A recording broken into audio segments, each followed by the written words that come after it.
જય ગુરુદેવ, જય મહાદેવ।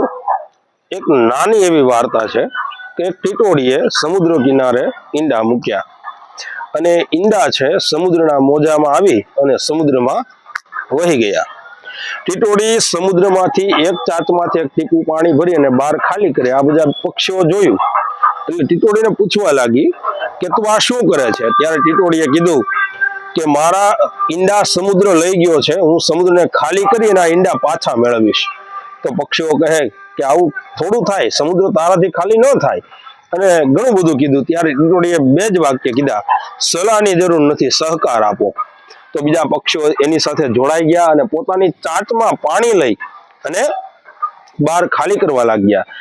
વાત જેમ ફેલાતી ગઈ એમ પક્ષીઓ વધતા ગયા, પણ આ તો સમુદ્ર કઈ ખાલી ન થાય। વાત વધતી વધતી ભગવાન નારાયણનું જે વાહન હતું ગરુડ, એની પાસે આ વાત પહોંચી અને ગરુડજીને થયું કે પક્ષીઓ માથે આફત આવી છે તો એની મદદે જાઓ।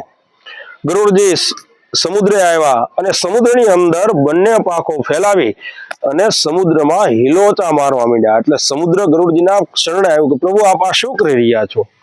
હમણાં મારું બધું પાણી ખાલી થઈ જશે। ત્યારે ગરુડજીએ કીધું કે આ ટીટોડીના ઈંડા તું પાછા આપી દે, નહીંતર હું તારું પાણી બધું ખાલી કરી નાખીશ। ત્યારે ગરુડના કહેવાથી સમુદ્રએ ટીટોડીના ઈંડા પાછા આપ્યા। હવે આ થઈ વાર્તા, પણ આનો સાર શું છે? તો કે તમે કોઈ પણ સારું કાર્ય કરો તો 5 લોકો એવું બોલે કે આ કાર્ય તારાથી નહીં થાય, બીજા 5 હોય એવું બોલે કે આ કાર્ય કરવું તારું કામ નથી, બીજા 5 ઘણી બધી સલાહો આપે જુદા જુદા લોકો।